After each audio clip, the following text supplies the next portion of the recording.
and welcome to the latest edition of the Manchester is Red podcast with myself, Tyrone Marshall, and Samuel Luckhurst. It's the Friday before the Brentford game, and we'll get on to discussing the Brentford game and previewing the weekend's actions shortly. But some sad news to start the podcast with today. The death of Lady Cathy Ferguson has been announced recently, the wife of Sir Alex. The Ferguson family announcing it earlier on Friday afternoon. I'll just read the statement for anyone who's not seen the story yet. Ferguson family saying, "We are deeply saddened to confirm the passing yesterday of Lady Cathy Ferguson, survived by her husband, 3 sons, 2 sisters, 12 grandchildren and 1 great-grandchild.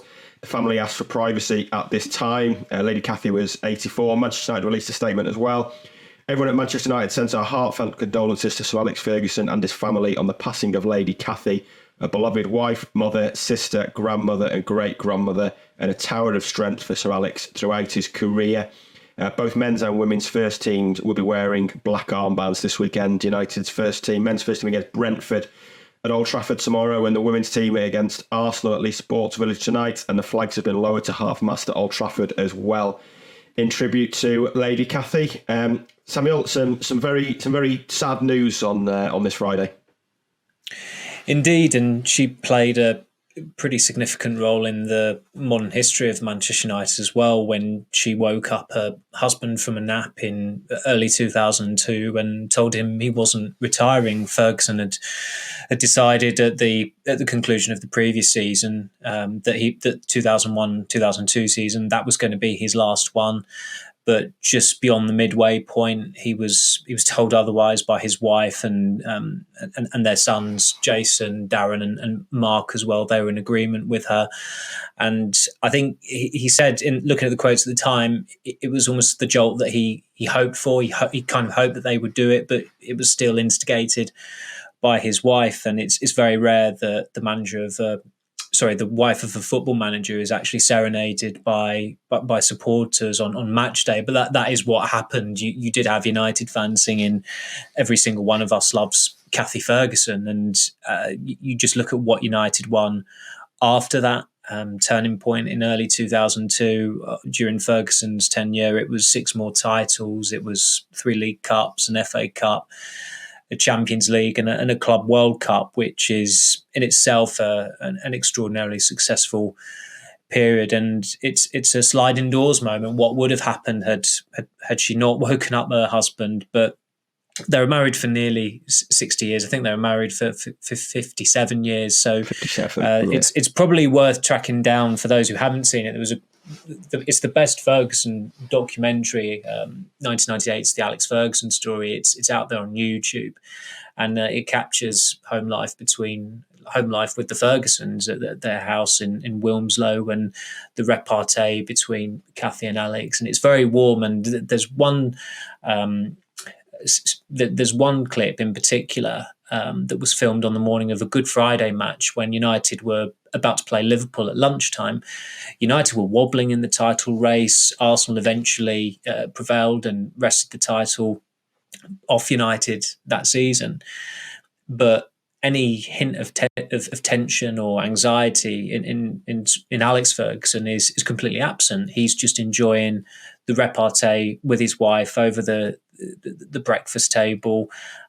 She's ribbing him, he's ribbing her, and it's what you'd expect from a couple who've been married for a number of decades. So there's a real warmth to that clip, and it's rare that anyone is allowed into the inner sanctum of Ferguson's home life, but those documentary makers were, and it's still fascinating viewing. And I think it's pretty, it's quite telling, and also very apt that on the plaque that is by the statue that was unveiled of Ferguson in the North Stand in December 2012. It says about how it was unveiled by Lady Cathy Ferguson, his greatest supporter, because without her, he certainly wouldn't have been the managerial titan he was, and without her, Manchester United would not have been the incredibly successful club they were during her husband's 26-and-a-half-year epoch. Absolutely, and you've told the story there of the 2002 non-retirement in the end and how she talked him round. You've also written a lovely piece for the website this afternoon that I'd urge anyone to read about her role and the modern history of United. And of course, it was kind of Lady Cathy, I guess, that played a role in Sir Alex's decision to eventually retire in 2013. He's mentioned since the death of Lady Cathy's sister Bridget being a big reason for his retirement, and I think he's said since that he mentioned it to her then, and she didn't push back against it then. It was clearly the right time. So her role, like you say, in the story of Sir Alex's time at United is huge. And you read any of his books and interviews, and it's clear from the way he talks about how integral a part she was in his life, and how big a rock she was to him, I guess.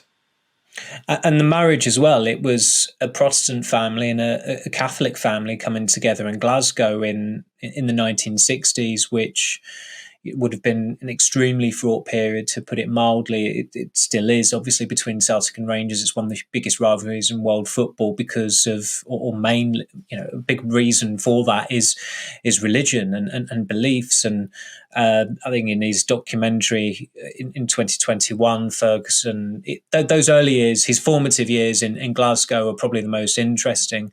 And he recalls, certain figures, I think, at Rangers taking a dim view of him wanting to marry or marrying a Catholic girl, and how he wished he'd told them to F off, really. So it's interesting backstory to how they came to know each other, and obviously, of course, they got married. They had three sons, and they've have so many grandchildren as well. And it's been it was an extraordinarily successful marriage in a familial sense and a professional sense for Sir Alex Ferguson, because he went out, he put the hard yards in as manager, and she ran the home. She brought the boys up. I think he's acknowledged that time and again. And as you said, it was the fact that he decided once and for all he would retire when her sister Bridget passed away in December 2012, and she didn't stand in his way. That clearly would have told him that it was the right time to go out. Of course, it helped that United were in a very auspicious position to regain the league. I think there was some like 12 or 15 points clear by February or March time, and they were in a very good position midway through the season as well. They were top, and Manchester City were very gradually imploding under Roberto Mancini. So Ferguson backed himself to certainly win the league title at the very minimum. And it's nice things like, during his first year out, I think he went to the Oscars in Los Angeles with his wife, because she'd always wanted to go to it, but because of the football calendar, she was never able to. And it was quite sweet as well that although she probably could have gone on her own, she wanted to go with her husband, and the first opportunity they got, they took it. And it was quite fascinating that season, because I remember played Hull at lunchtime on Boxing Day. It was an early kickoff, and their Sir Alex Ferguson was in attendance for it, and I'm thinking this is his first Boxing Day off in decades, and he's there to watch United in person. But he clearly made a hell of a lot of time for his wife, and during those years, how many years must it have been? Best part of 10 and a half years. He's been retired now since he headed upstairs at United. At least they were able to hopefully maximise that as much as they possibly could. And 84 years of age, it's not a bad age at all, I suppose. Absolutely. Clearly a very close family. 3 sons, as we know, 12 grandchildren and 1 great-grandchild. I'm sure it'll be a very emotional day at Old Trafford on Saturday. As I said, the women's first team wearing black armbands against Arsenal tonight. The men's first team wearing black armbands against Brentford on Saturday. The death of Lady Cathy Ferguson announced earlier today at the age of 84, and our sympathies go out to all of the Ferguson family. That's it for the first part of the Manchester is Red podcast. We'll be back after this break to talk about the football.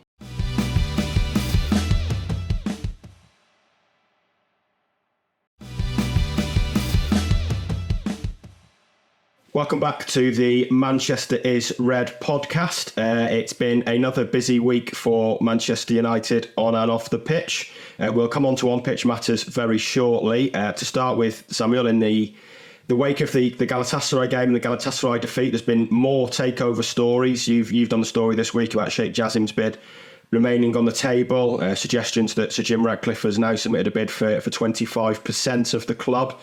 I mean, fill us in on what the latest situation is there, and just generally, it's astonishing that this takeover process is still dragging on and bids are still being altered when it's over 10 months now since the strategic review, as the club have been keen to call it recently, was initially started.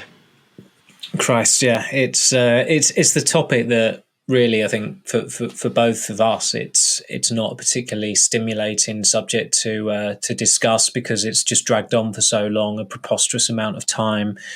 Financiers on Wall Street who are familiar with the strategic review have never known one to go on for as long as this one has, and I really wouldn't be surprised if it passes the 1 year mark, and we're not far away from that at all. That's got to be November 22nd, I think it is. That was the date it was announced last year. And I mean, for some time now, the sense has been that the INEOS group, which is headed by Sir Jim Ratcliffe, have been the favourites. But of course, the goalposts have changed now, that he might buy a minority stake, which would not be in keeping with the way he's operated throughout his time and his ventures. He wants to be the main man. He doesn't want to be a bit part player. But there was a book on INEOS that was released a couple of months ago, and he did say in it how difficult it was to where in terms of the process of buying United, how difficult it is dealing with 6 different siblings. Each have they all have vested interests.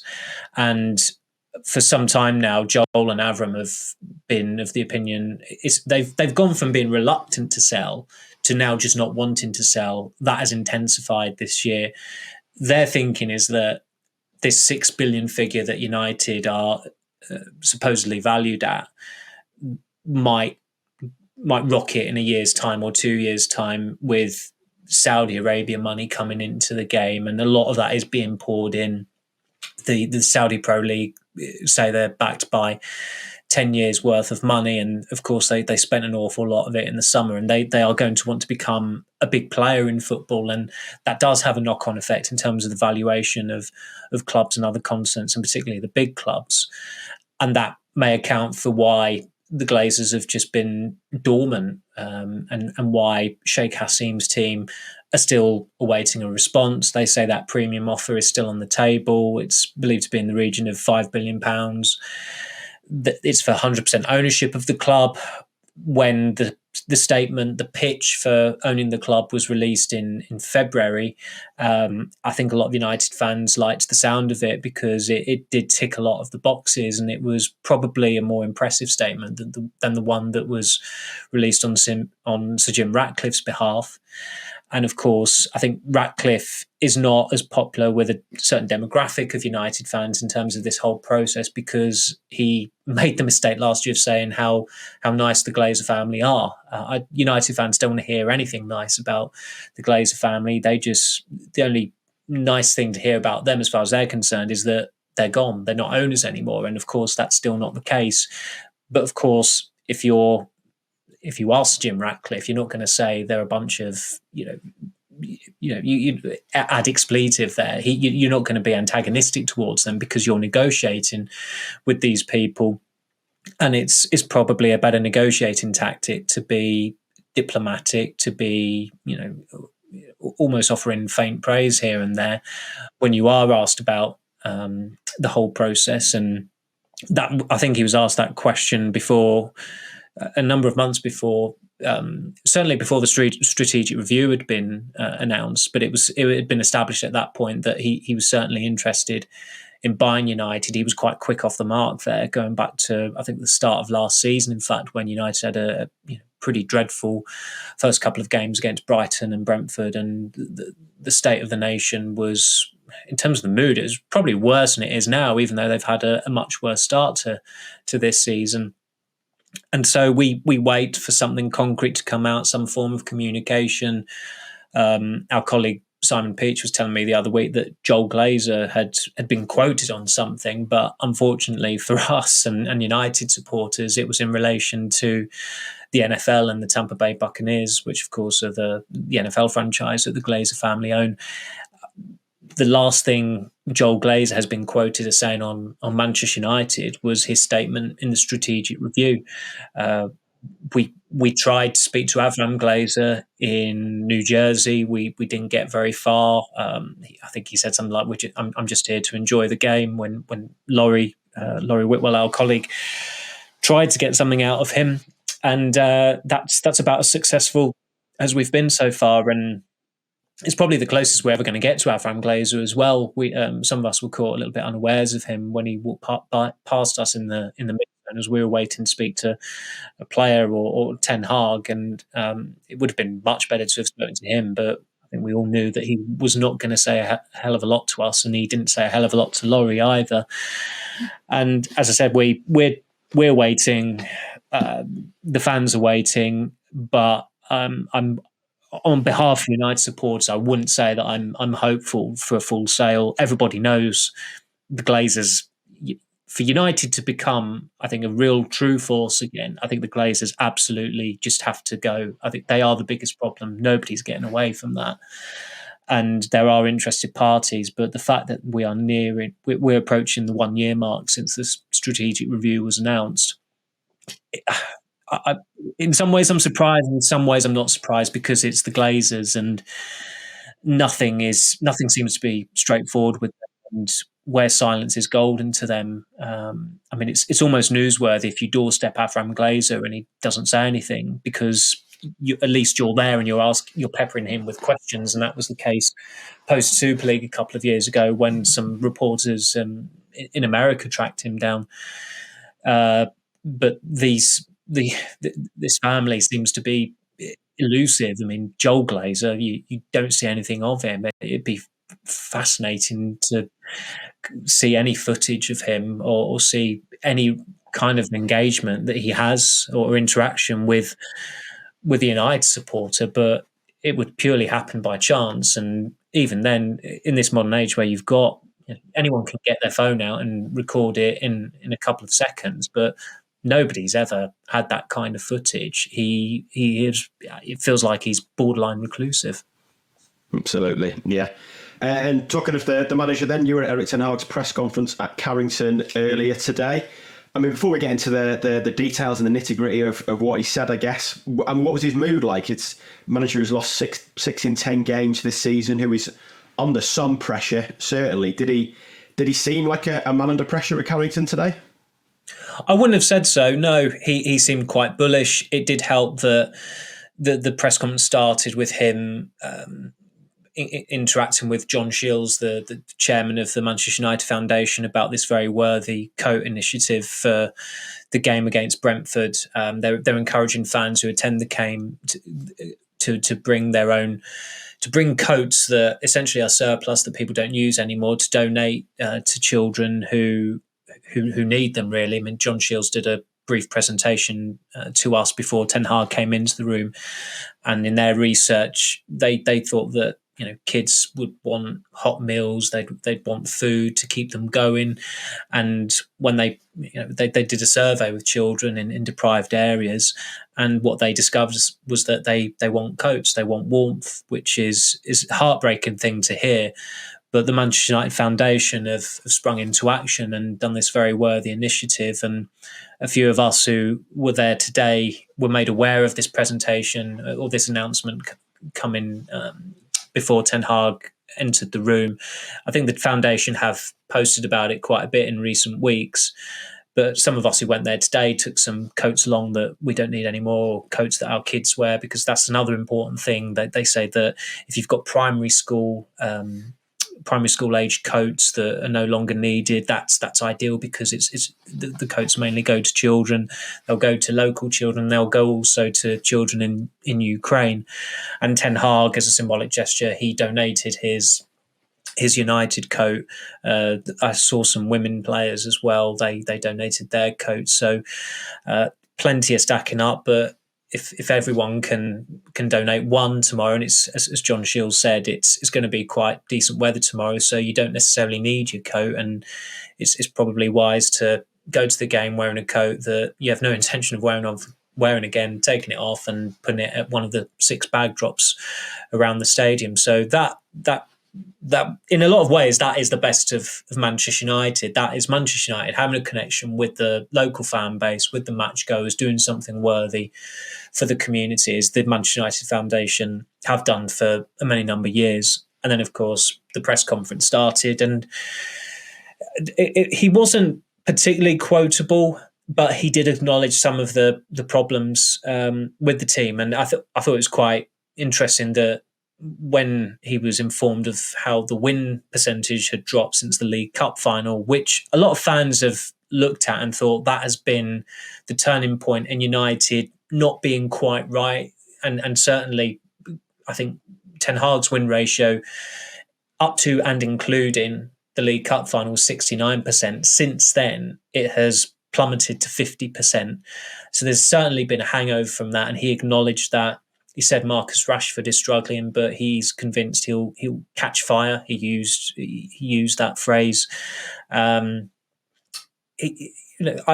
think one of the questions in the embargo section, without wanting to give too much away, kind of acknowledged that the supporters are behind him, and their problem is probably more with the players rather than the manager. And I'd agree with that. I don't sense any shift whatsoever among the supporters against Ten Hag. And looking at the last 10 years, they've changed manager a number of times. Although the buck always stops with a manager, and that is always the point of change that happens at any football club. This crisis he is in, compared to the crises that his predecessors had, it's still not at that level. It's not like Solskjaer after the Leicester defeat that we attended, the 4-2, when it felt like that was the beginning of the end. It's not like Van Gaal's winter of discontent where he somehow avoided getting sacked. It's not like Mourinho's final months where it was a matter of time until he got sacked.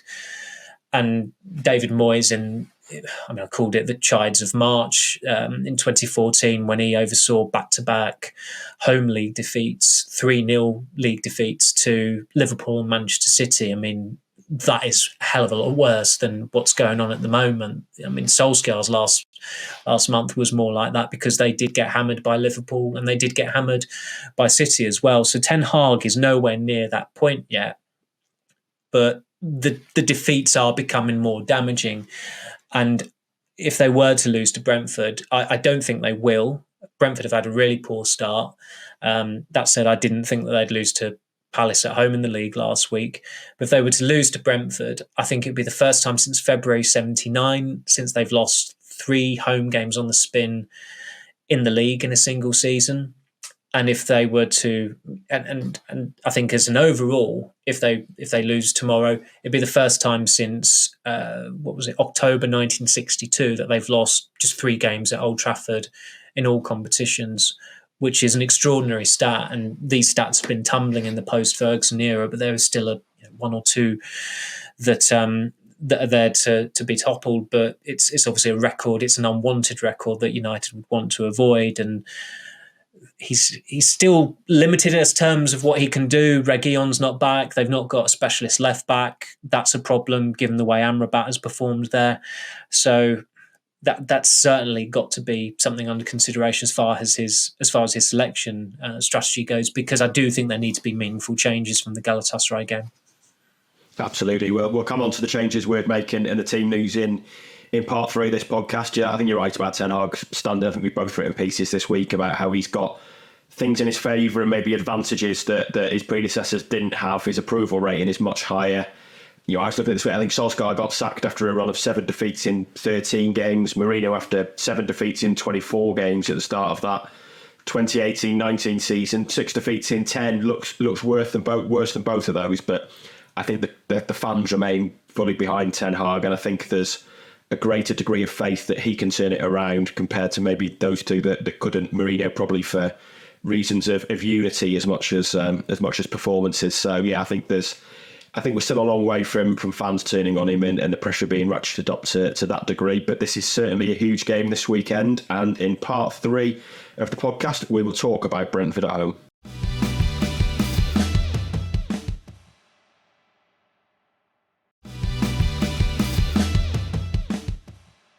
Welcome back to the Manchester is Red podcast. United in their final game before the November international break this weekend. Brentford at home, a game on paper that looks like 3 points, but games have long stopped being played on paper for United this season.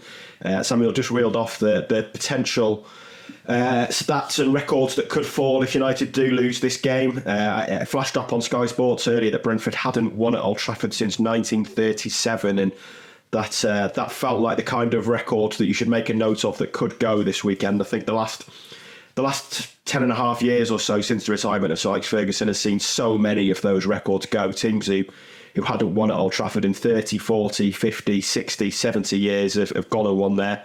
Brentford haven't joined the club yet, but might well fancy their chances of doing so this weekend. As we said in the previous section, you were at Ten Hag's press conference today, and he gave an update on team news. And I guess the headline to that is that Sergio Reguilon will not be available. So United once again have 3 left backs who are unavailable this weekend, and that is going to be an issue, isn't it? Yeah, especially given how Amrabat has performed there in the two stern tests. Let's put it that way. The Palace League Cup game was a walk in the park might have been a walk in the park for me at left back if I'd started that game. That was just deemed a complete inconvenience by Crystal Palace, and then they properly turned up 4 days later, and Amrabat committed, I think, maybe 4 or 5 pretty cynical fouls, whether it was deliberate handball or a cynical foul. And in retrospect, he was possibly fortunate to only have got 1 booking in that game as well, and avoided sending off. I think he can't start there tomorrow. I think Ten Hag has got to have 4 defenders in his back 4, and the obvious way of going about that would be to switch Dalot to left back and have Lindelof at right back with Maguire coming in at centre back. Now, I think Maguire should start regardless, because Lindelof has been really poor this season, and there has to be a fairness with the selection policy. I know Ten Hag doesn't fancy Maguire, and Maguire is, to all intents and purposes, at United done, and it's a matter of time until he does eventually leave. But Lindelof and Varane has not been functioning particularly well. I mean, it was rather ill-timed of Varane on Monday to say how they weren't conceding too many goals and they had to be more efficient up the other end. And then, lo and behold, Galatasaray score 3 goals against United, who also conceded 4 goals against Bayern Munich in their previous European games. So they're extremely porous, and they need to plug the gap somewhere or other. And I suppose that the quandary with Brentford is that, and Thomas Frank touched upon this when he was on Monday Night Football a couple of weeks ago, that whenever they play a big team, they just switch to a back 3 or a back 5. And although you'd make an argument that United don't warrant that level of respect tomorrow, I think we're all expecting Brentford to line up that way. And it has got results to an extent as well, but this season their form has not been good.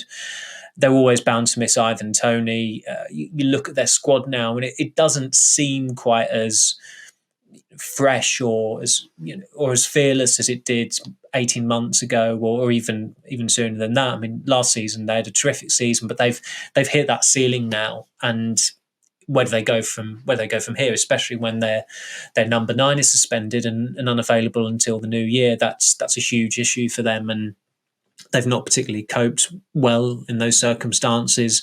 They've only lost the 2 games, I think, in the league this season. The Everton result was a bit of a shocker given Everton's form going into that. Newcastle away was a narrow defeat. So it's not as though, although their form is poor coming into this game, they're not in dire straits, I wouldn't say. Certainly no Brentford fan is looking for a change of manager, and I don't think there's any sense that they are in trouble either. And they had some excellent results against the elite last season, mainly at home. It's going to be different for them going away from the community stadium. But I still think that if you're Ten Hag, you can't allow United to be dictated by how Brentford are going to set up. Yes, Brentford might be quite reticent, but you've got to try and have a more functioning a team that functions better than in midweek. And if that means moving Amrabat into midfield or just dropping him to the bench, then you've got to do that. I think it would be too much of a risk to go with Amrabat at fullback. When he was asked about Anthony today, his reply suggested that he would start. He said he could be ready to start, and he said it with such conviction that I think he'd like him to start, because there's not an outstanding alternative for the right-hand spot. I think a few of us would quite like to see Mason Mount given a go there, but when the manager has got his €100 million right winger back in the squad, the manager is likelier to go with that player rather than the player he's bought for the central midfield role. So although United have these injury issues, and it certainly compromises the balance of their defence, and Ten Hag did say after the Galatasaray game how they were unbalanced on the left side, so that would indicate there has to be a change there.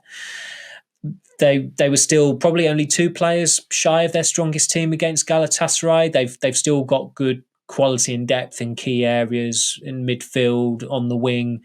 You think of the players they could be able to call upon tomorrow. I mean, Rashford, he said today he is struggling, but he spoke about him in a way that led me to think that he still wouldn't drop him tomorrow, which I know a lot of supporters wouldn't agree with. But if Rashford starts and Anthony starts, then you've got Mejbri, Garnacho, Martial as players to come on, possibly Amrabat if he's dropped. That's 4 of your substitutes already. So that whatever team or squad that Ten Hag settles on tomorrow, it is one that is going to be assembled at major cost, and that will be a story in itself if Brentford beat United, because as we saw with the Brighton game at the start of the month, I think Brighton's team or squad had been assembled for £17 million and United's was well north of 300 million.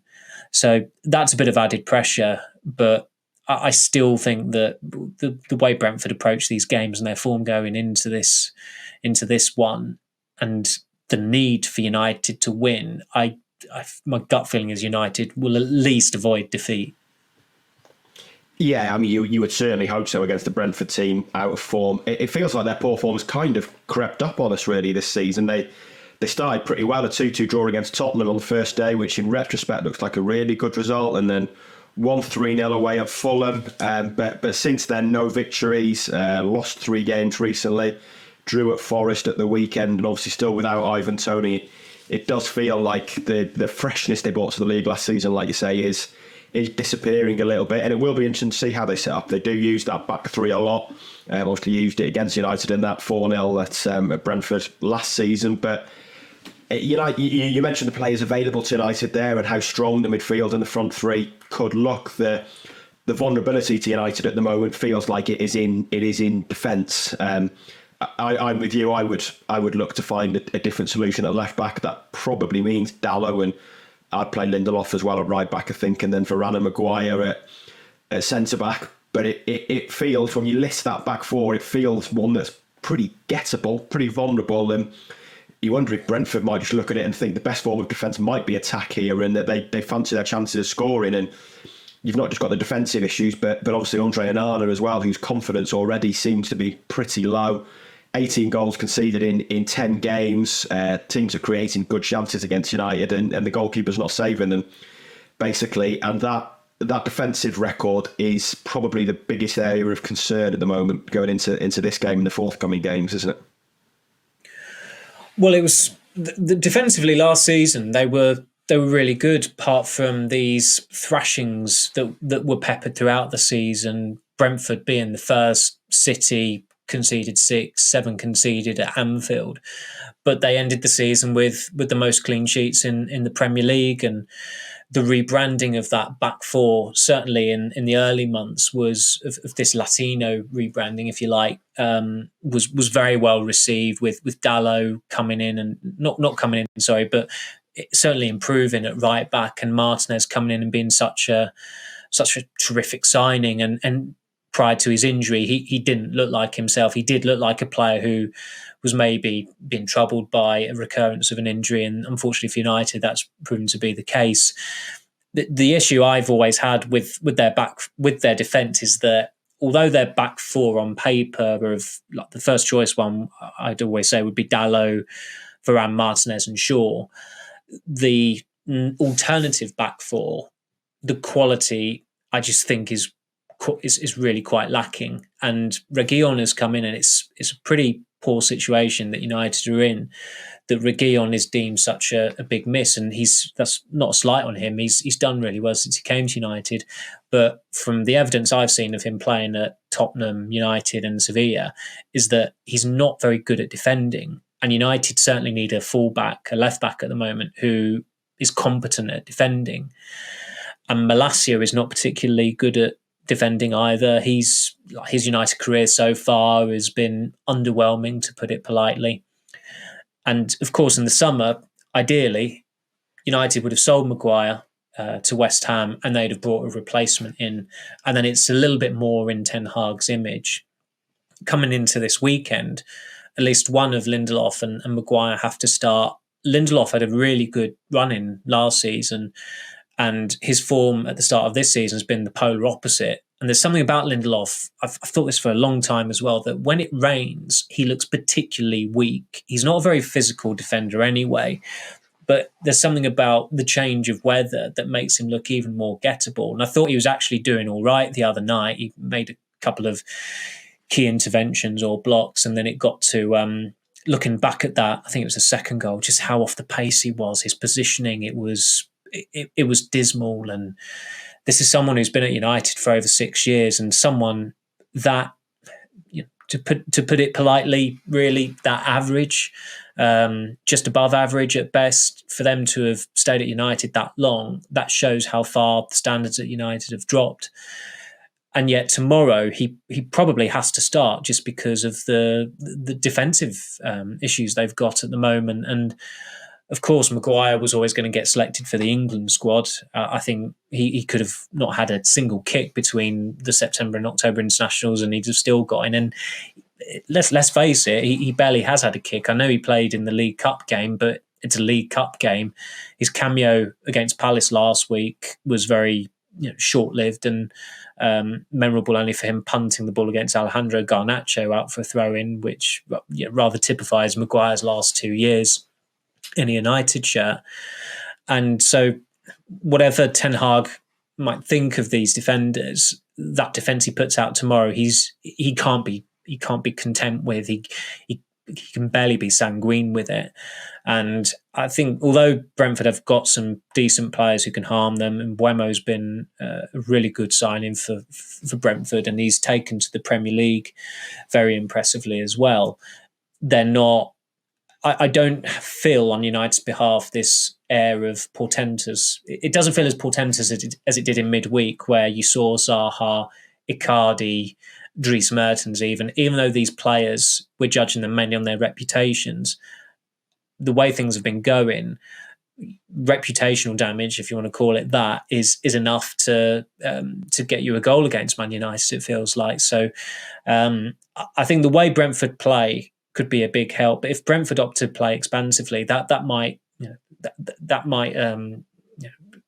I don't think Ten Hag is necessarily expecting that. That might throw United, but I suppose from Thomas Frank's perspective, given the lack of points on the board for Brentford, eking out an ugly draw isn't a bad way to go into the international fortnight.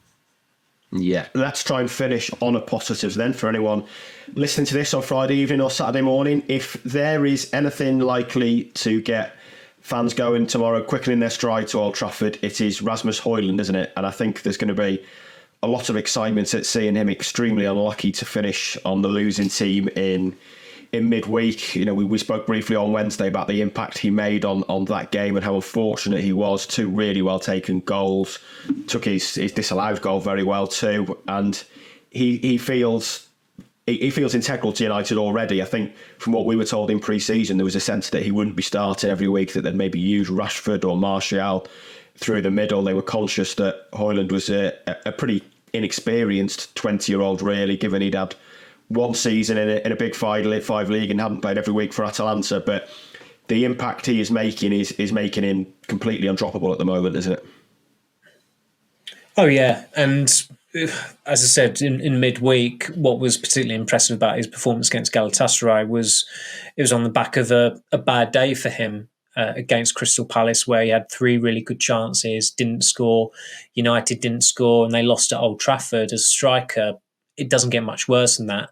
So for him to recover within 3 days with 2 goals on his home European debut for United was great for him on a personal note, even though the night overall was pretty disastrous for United. Højlund, it felt like his breakthrough in United shirt, and you hope for him now that he can get off the mark as soon as possible in the Premier League. That's the next obvious challenge for him. All of his goals have come in the Champions League, but he's forged a connection very, very quickly with supporters. He got a very good cheer when he came on against Arsenal. Of course, the decision to remove him against Brighton generated louder boos at Old Trafford. The time he spent with the supporters at Manchester Platz in Munich at the memorial for the victims who died in the air disaster in 1958. That's, it seems like United fans have already taken to him very, very quickly, and that performance on Tuesday night will have done him the power of good. And that performance as well, it had all the attributes that Ten Hag told us about Højlund in the summer. He told us that he's unique, and I thought that second goal in particular was a unique finish. The way he gathered the ball, the way the line he took to dribble it, to make a 2-on-2 or 1-on-1, and the deftness of that dink. It was terrific, and we wanted it to be a night celebrating essentially the arrival of Rasmus Højlund in a Manchester United shirt. And unfortunately for United, it didn't pan out that way. But he's going a long way at the moment to becoming the main man, especially with Rashford only having scored 1 goal in 9 games for United this season. And really, Rashford's best performance so far this season has been for England. I thought he was really good against Scotland at Hampden Park, and you wondered then maybe that would galvanise him and he'd start to turn it on for United. Unfortunately, he was then really poor against Brighton, and his performance level has just got worse, and he looks drained of confidence. We saw that with that botched square pass in midweek where it didn't get anywhere near Fernandes, and he really shouldn't have been playing it to Fernandes either. Fernandes was a long, long way behind, and Rashford should have just hit it at goal there. But as a mate said who was at the game, it's almost as if because of the groans and the exasperation that you hear when Rashford cocks up at the moment, was that playing on his mind? Did that partly dictate his decision there?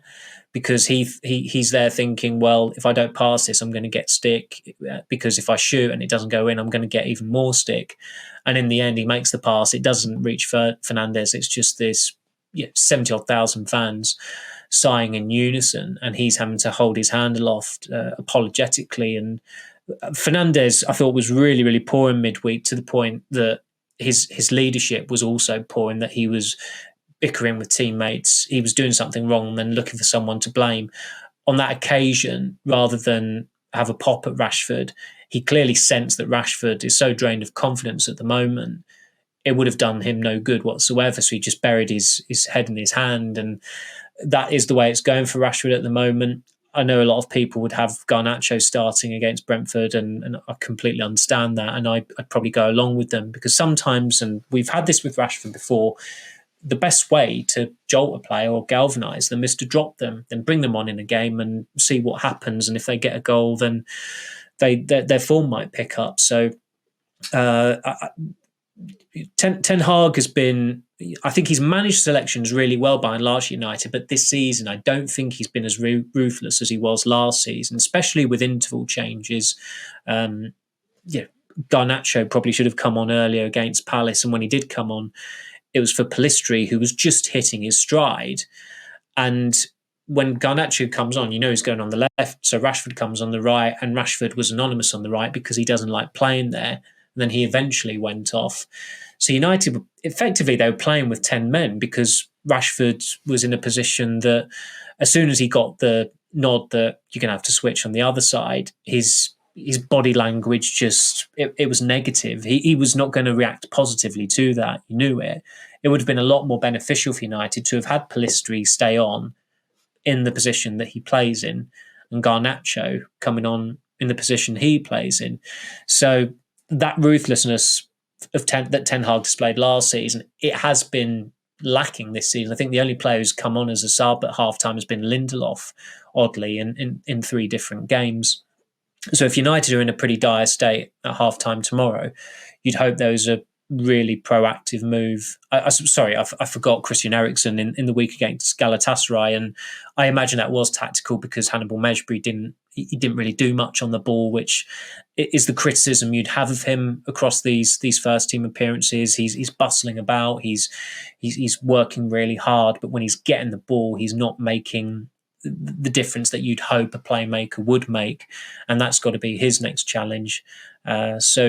Yeah, it's Man United Brentford 3:00 on a Saturday isn't usually the game of the day or the one that the radio stations would be covering, but it's a hell of a lot bigger now than it was when the fixture computer was had it down as being the game for this weekend. Definitely, and it is not on telly in the UK, so to stay across events at Old Trafford tomorrow, get yourselves to the Manchester Evening News website. Me and Samuel will have you covered from around about midday with all the build-up and then all the live coverage from the game and plenty of video and written content, everything you need basically from Old Trafford, whether you want it or not. But that is all for today's podcast. Thank you for joining us, Samuel. Thank you, Ty. I will see you tomorrow. Will do. I will see you tomorrow, and we will see you on Monday. We'll be back on Monday to discuss the Brentford game, hopefully bring a bit of positivity to this podcast and look ahead to the international break. So remember to give us a like and subscribe so you get that Monday podcast. Follow us on YouTube as well, where you can see our faces as well as hear our voices. But for now, that is all. We'll be back on Monday.